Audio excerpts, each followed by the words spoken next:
Halo Sobat Bisnis Kocok. We got you grow. Gimana kabar teman-teman? Kabarnya baik dong. Baik.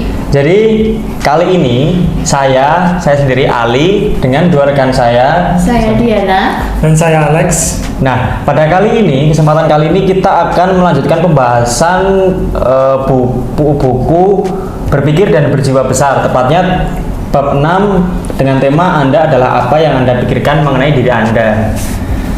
Sedikit pengantar, yaitu cara Anda berpikir menentukan bagaimana Anda bertindak, dan cara bertindak Anda pada giliran yang menentukan bagaimana orang lain bereaksi terhadap Anda. Jadi kalau untuk Mas Alek nih, kalau yang udah dibaca di bab 6 ini seperti apa Bang Alek yang Kalau yang saya baca dari bab 6 ya, ada beberapa hal sih yang saya garis bawahi. Yang pertama itu cara kita mendapatkan rasa hormat dari orang lain. Kedua itu cara kita berpenampilan. Dan ketiga itu cara kita berpikir mengenai diri kita sendiri. Mungkin bisa dijelaskan?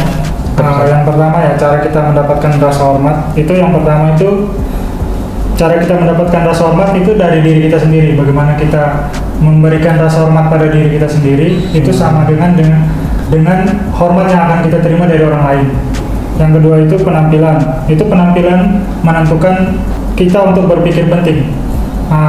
Ada satu hal yang harus digaris bawahi dari penampilan itu. Penampilan adalah cara Anda berbicara, dan ketiga adalah berpikir mengenai diri sendiri. Kunci untuk mendapatkan apa yang Anda inginkan terletak dalam cara berpikir positif terhadap diri sendiri. Itu sih yang saya garis bawahi ya, poin besarnya. 3 poin besar itu ya Bang Alek. Dari bab 6. Kalau untuk Kak Diana gimana? Kalau saya sendiri itu yang pertama penampilan itu tadi, terus tentang hormat kepada orang lain atau orang lain menghargai kita. Terus habis itu sama yang percakapan pendek untuk memberi semangat pada diri sendiri. Jadi secara garis besar di sini buku ini mengajarkan kita untuk memberikan value kepada diri kita sendiri agar kita diberi nilai lebih oleh orang lain gitu ya. Betul. Atau mungkin ada kisah mungkin yang bisa dibagikan ke teman-teman. Ya, di bab 6 ini juga dapat 3 kisah sih saya dari bab 6 itu. Yang pertama itu tentang penampilan. Kisah pertama itu menceritakan bagaimana seorang profesor psikologi yang sudah lanjut usia memberi nasihat kepada para mahasiswanya dalam persiapan menit terakhir untuk ujian akhir. Jadi dia berkata kepada mahasiswanya, berdandanlah untuk ujian penting ini, kenakan dasi baru, setrika setelan Anda, semir sepatu Anda, tampillah bersemangat karena ini akan membantu Anda untuk berpikir tajam. Jadi penampilan itu sangat membantu kita untuk berpikir tajam. Yang kisah kedua itu tentang seorang ayah yang membelikan topi Lone Ranger untuk anaknya. Jadi anaknya meminta topi Lone Ranger kepada ayahnya untuk membuat dirinya merasa menjadi Lone Ranger saat mengenakan topi Lone Ranger tersebut. Kisah ketiga itu yang saya dapat di bab 6 itu kisah klasik sih mengenai sikap 3 orang tukang batu terhadap pekerjaan. Nanti kisah ketiga ini bisa dijelaskan di akhir pembahasan aja. Oh ya. Kalau untuk Kak Diana, apakah ada kisah yang udah dibaca? Kalau saya sendiri itu tadi dapat kisahnya dari percakapan pendek memberi semangat untuk diri sendiri. Itu kayak afirmasi sebenarnya untuk tiap hari kita tuh, apalagi contohnya saya kalau lagi down atau lagi ngerasa saya kok nggak bisa, tapi saya ngeyakinin pada diri sendiri kalau aku tuh bisa ngelewatin ini semua, pasti bisa gitu. Entah itu di jalan atau waktu kerja atau di rumah, bercermin pun kayak gitu.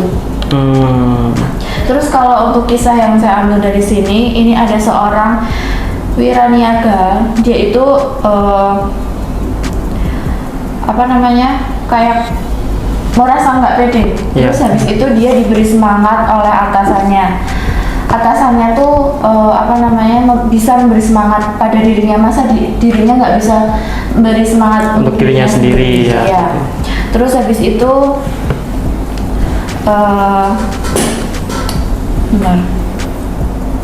dia diberi semangat dan berpikir untuk melakukan demonstrasi itu, maksudnya itu nyemangatin dirinya tuh dia pergi ke taman kosong dan ke mobil dan memberi semangat di situ kalau dia tuh bisa memberi kayak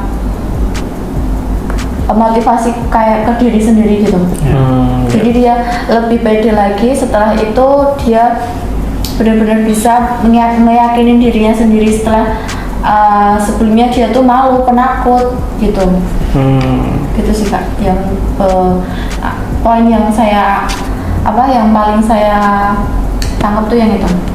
Jadi secara garis besar kita dapat meningkatkan value kita dengan apa yang kita pikirkan gitu ya, apa yang kita lakukan untuk diri kita, entah itu berpenampilan baik. Berpenampilan itu nggak cuman pakaian ya teman-teman ya, bisa menggunakan cara bahasanya ya, Kak Alek ya.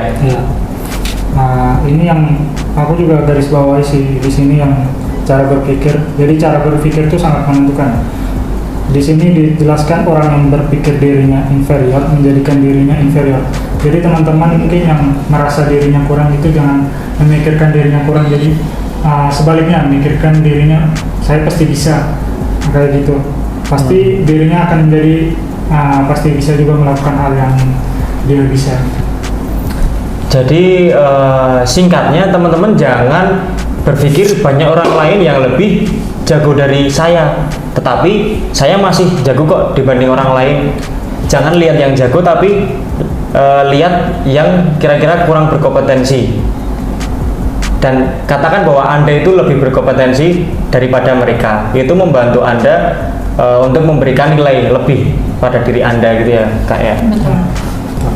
Jadi kalau untuk pengalaman pribadi nih Kak Alek dan Kak Diana nih, mungkin ada yang bisa sharing satu-satu, siapa aja? Kalau pengalaman pribadi dari saya, dulu tuh saya tuh kurang respect terhadap orang lain. Itu yang mungkin membuat orang lain tuh kurang respect ke diri saya. Seiring berjalannya waktu saya mulai memperbaiki kebiasaan buruk saya itu yang kurang respect terhadap orang lain dengan semakin memberi respect pada orang lain. Saya percaya kalau kita memberikan respect lebih kepada orang lain, orang tersebut juga akan memberikan respect lebih kepada diri kita. Seperti itu sih. Kalau dari saya, respect dari saya itu yang dulunya tuh kurang tuh saya tingkatkan jadi lebih, supaya respect yang saya terima tuh bisa lebih juga dari orang lain. Seperti itu sih. Ya berarti kalau dari Bang Alek memberikan hormat terlebih dahulu kepada orang, lalu mendapatkan hormat balik gitu ya. Saya percaya kalau kita memberikan hormat atau respect kepada orang lain banyak, orang tersebut juga akan memberikan respect atau hormat banyak juga kepada diri kita. Seperti itu. Oke. Kalau untuk Kak Diana mungkin ada pengalaman pribadi? Kalau dari saya itu mungkin ke penampilannya Mas. Kalau saya sendiri kan kadang suka nggak pede. Tapi setelah baca buku ini, saya pede dengan penampilan saya. Kalau saya pede dengan penampilan saya, pasti kan orang kok ini nggak cocok. Kalau orang lihat saya itu nggak cocok, nggak matching sama bajunya. Tapi saya pede kok pakai pakaian tersebut. Gitu. Jadi kalau dari kisah-kisah tadi, jadi teman-teman bisa memberikan mungkin satu kalimat atau dua kalimat terpenting dari bab ini mungkin yang kira-kira yang kira-kira memberikan wawasan baru kepada Anda gitu loh, kepada teman-teman. Mungkin tambahan dari saya, itu yang kisah ketiga tadi sengaja saya simpan di bagian terakhir karena menurut saya kisahnya cukup menarik. Itu mengenai sikap 3 orang tukang batu terhadap pekerjaannya. Jadi diceritakan, ditanya 3 orang tukang batu apa yang sedang mereka kerjakan. Tukang batu pertama menjawab menyusun batu, yang kedua menjawab menghasilkan 600 rupiah per jam, dan yang ketiga berkata saya sedang membangun katedral terbesar di dunia. Terus kisah ini memang tidak memberitahu apa yang akan terjadi terhadap 3 tukang batu tersebut di kemudian hari, tetapi bisa disimpulkan dari 3 tukang batu tersebut mana yang memiliki motivasi yang kuat. Dari peluangnya itu tukang batu pertama tukang batu pertama tetap akan menjadi tukang batu karena tidak mempunyai visi. Ya. Sedangkan tukang batu kedua juga sama, karena tidak mempunyai visi dia tetap akan menjadi tukang batu. Kemudian tukang batu yang ketiga akan menjadi mandor atau mungkin kontraktor karena dia mempunyai visi, dia berhasil memvisualisasikan dirinya sedang membangun katedral terbesar. Seperti itu sih. Nah, tukang batu ketiga itu mendengarkan saluran pikiran yang menunjukkan cara untuk mengembangkan diri di dalam pekerjaannya. Seperti itu sih. Kalau untuk Mbak Diana, ada nggak insight baru atau wawasan yang Mbak Diana pelajarin dari buku ini? Lebih ke percaya diri sih kalau saya. Kalau saya tuh dulu sebenarnya kurang percaya diri sama diri saya sendiri. Kadang suka tanya, ini tuh bener nggak? Itu bener nggak? Kalau sekarang, oke, aku maju dengan apa yang aku pikirkan dan itu tuh biar, iya bisa. Aku bisa, aku masih bisa gitu. Dan itu benar. Ya. Jadi dari sharing-sharing dari Kak Alex dan Kak Diana tadi, saya mencoba memberikan satu kesimpulan ya sebelum kita akhiri sesi bedah buku ini. Jadi di bab 6 ini memberikan kita pelajaran bahwa Anda adalah apa yang Anda pikirkan mengenai diri Anda. Itu tidak hanya apa yang ada di pikiran kita, tapi juga dari tindakan kita. Setelah kita berpikir kita akan mengerjakan pekerjaan ini dengan baik, kita tentu saja harus melakukan dengan tindakan. Kita harus seperti berpakaian rapi, berbicara dengan yang rapi, menata ruang kerja kita agar pekerjaan kita semakin baik. Karena di dalam buku ini juga dijelaskan, semakin kita menghargai pekerjaan kita, semakin baik juga hasil pekerjaan kita. Karena kita tidak menyepelekan pekerjaan tersebut. Seperti itu ya, kurang lebih ya, Alex. Mungkin saya ingin nambahin sedikit, Kak. Boleh. Penutup itu di buku itu juga dikasih kayak kisi-kisi kita bagaimana cara kita berpikir. Jadi saat kita merasa cemas, kita memikirkan apa orang penting yang dipikirkan orang penting saat merasa cemas. Itu ada beberapa situasi sih, Kak. Seperti ketika saya cemas, bertanyalah kepada diri sendiri apakah orang penting khawatir mengenai hal ini atau merasa terganggu. Seperti itu. Terus di saat situasinya kita membutuhkan gagasan, kita memikirkan, bertanya pada diri sendiri apakah orang penting akan lakukan jika ia mempunyai gagasan ini. Terusnya mengenai penampilan, terus kita bertanya pada diri kita sendiri, apakah saya tampak seperti orang yang punya respect maksimum terhadap diri sendiri.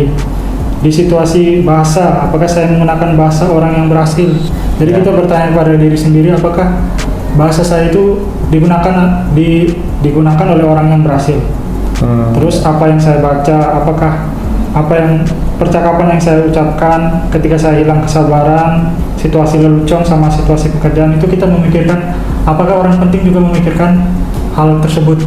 Jadi kita memikirkan mengenai orang penting, apakah dia memikirkan hal tersebut di situasi ini. Seperti itu sih. Jadi intinya yang disampaikan Bang Alex itu menunjukkan bahwa apa saja yang kita lakukan bahkan ketika kita tidak sengaja itu ternyata mempengaruhi kita, teman-teman. Dari cara bercanda kita, dari cara bahasa kita berbicara, pakaian kita, ya Kak Alex ya. Jadi sebelum misalnya kita mau mengeluarkan jokes, kita memikirkan dulu apakah jokes ini masuk di komunitas kita atau kalangan kita gitu. Kita memikirkan dulu jokesnya yang ingin kita keluarkan gitu sih. Yang sesuai gitu ya? Ya, sesuai sih. Kalau gitu sebelum kita tutup sesi ini, teman-teman, sebelumnya saya mau tanya Kak. Mau tanya. Dari Kakak sendiri yang bisa diambil dari buku ini, bab ini. Kalau dari buku ini yang paling jelas adalah saya berusaha memberikan hormat kepada diri saya sendiri sebelum saya melakukan pekerjaan, sebelum memulai pekerjaan gitu, Kak. Jadi saya harus merapikan tempat kerja saya harus berpakaian rapi agar saya bisa menghargai pekerjaan saya. Dan dari situ saya harap saya mendapatkan hasil pekerjaan yang baik juga gitu, Kak. Kalau yang saya pelajari seperti itu sih. Saya setuju sih, sama penampilan juga sih, Kak. Penampilan itu menentukan. Apalagi meja kerja yang rapi itu juga mempengaruhi juga semangat kita untuk bekerja di situ. Ini tips-tips banget ya teman-teman, kalau teman-teman yang lagi kerja atau merasa kurang mood gitu ya, atau pekerjaannya kurang baik, mungkin teman-teman bisa membersihkan atau merapikan apa yang ada di sekitar teman-teman nih. Misal Atau mungkin meja ngasih kerja. variasi yang lain yang bisa buat semangat teman-teman juga. Ya, sebelum kita tutup, jadi kita dari Codeshop mau memperkenalkan produk-produk kita seperti printer label resi untuk teman-teman yang punya usaha, mungkin atau Scanner. ya scanner. Kalau Usaha teman-teman langsung. punya toko juga bisa ada scanner ya, kayak Paket printer kasir juga ada loh kak. Ada paket kasir juga. Paket kasir gimana kak itu kak? Paket kasir nanti udah dapat komputernya udah dapat, terus e-postnya atau softwarenya juga udah dapat kak. Oh, lengkap, oke. Printernya, lancinya udah lengkap pokoknya. Tentunya dengan harga yang terjangkau Ya, ya. harganya terjangkau banget. Bisa langsung dikepoin aja di cabang-cabang terdekat. Mungkin jadi itu dulu teman-teman yang bisa kita bedah dan kita ambil dari buku ini teman-teman. Untuk jika ada kekurangan atau kesalahan kata dari saya maupun rekan-rekan, kami mengucapkan mohon maaf. Untuk itu kita tutup bedah buku ini. Terima kasih. Terima kasih. Terima Terima kasih. kasih.